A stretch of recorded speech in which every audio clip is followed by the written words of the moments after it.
So like Joel said, I am running for U.S. Congress District 3. I am running to end the treasonous but otherwise unremarkable career of Blaine Lokemeyer.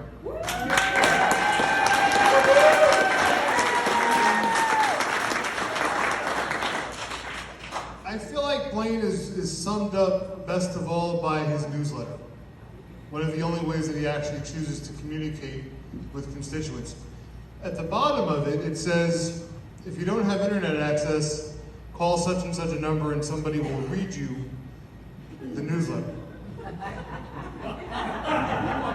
Okay, I mean, I guess that's courteous and kind. But yeah, in the year 2022, isn't that like offering to send someone who doesn't have electricity a candle through the Pony Express?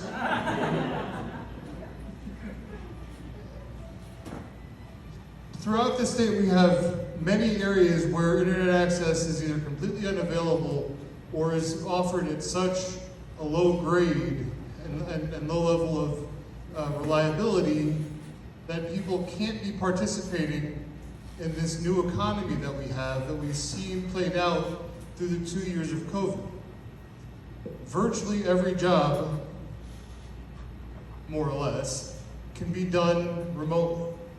So we can have people in our rural portions of the state doing jobs at higher incomes without having to commute if we can get them this access. Randy talked about brain drain, and that's a term that I hear a lot as I travel around my district, which includes the northern part of this county and parts or entireties of 13 others, which I thought was big until Randy said 28 in the age. But I've heard all over the place about how kids are coming out of high school and they just don't want any part of being disconnected from the world. They want opportunity, they want connection, they want to participate in these new economy jobs that they can do if we get them access. But Blaine just wants to read them a newsletter. I decided to run right about a year ago when I just reached a boiling point with Republicans. I've been politically engaged my whole life. I've been a progressive my whole life. I never really thought of running until just watching the Republican response to COVID, or I really should say the Republican non-response to COVID, just pushed me that last mile over the finish line where I just said, damn it, I gotta do this. We had members of our state government trying to force us to not care about COVID. They wanted to ban any kind of quarantine programs in schools. They wanted to, obviously, we've still got Schmidt with his emails and his lawsuits against schools for trying to keep their kids safe.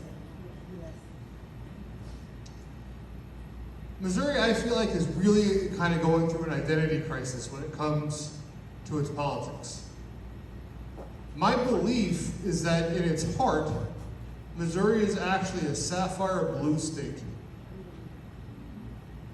I think this just because as I've traveled around and I've spoken to people, many of which who would disagree with me on everything, most of them, with some exceptions, are kind, warm, compassionate people.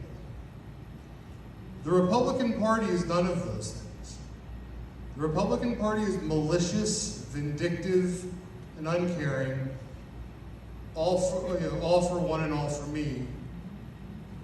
And that's not Missouri. That's a bunch of leaders that have hoodwinked their way into getting positions of power through manipulative messaging. But the majority of people that I've interacted with in Missouri don't at all conform to that. So we need to remind people in this state who we really are, who they really are. I'm the only candidate in my primary, unbelievably now 9 days away, that was endorsed by Pro-Choice Missouri. I'm very, very proud of that. And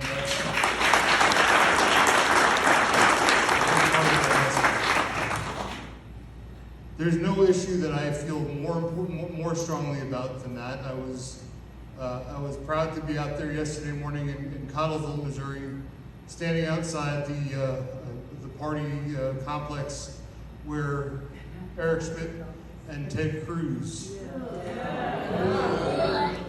Yeah.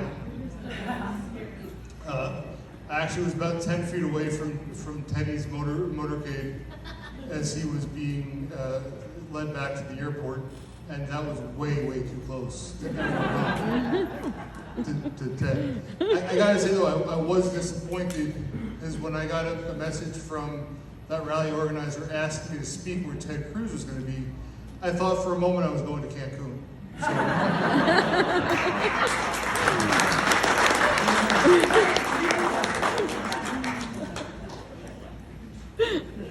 So I would echo everything that's been said by those coming before me.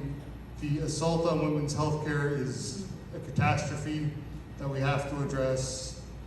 We need to strengthen our education. It's unacceptable that we are 49th out of 50 states in terms of funding and overall education. What kind of future can we realistically offer our kids under those circumstances? Literally being in the bottom 2% of the country. It's not acceptable and it's very correctable. I'm also passionately pro-labor. I would absolutely like to see the PRO Act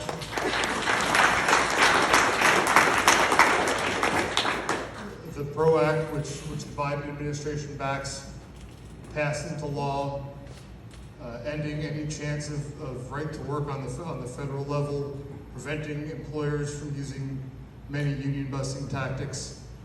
It's a great piece of legislation, and we need to push it forward.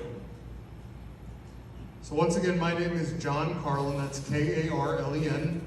I'm running the 3rd district, which is the northern part of this county.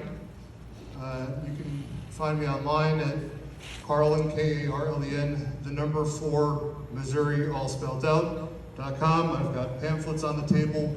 I have signs in my car, which if anyone wants, let me know afterwards and we'll take care of that. Thank you very much, everybody.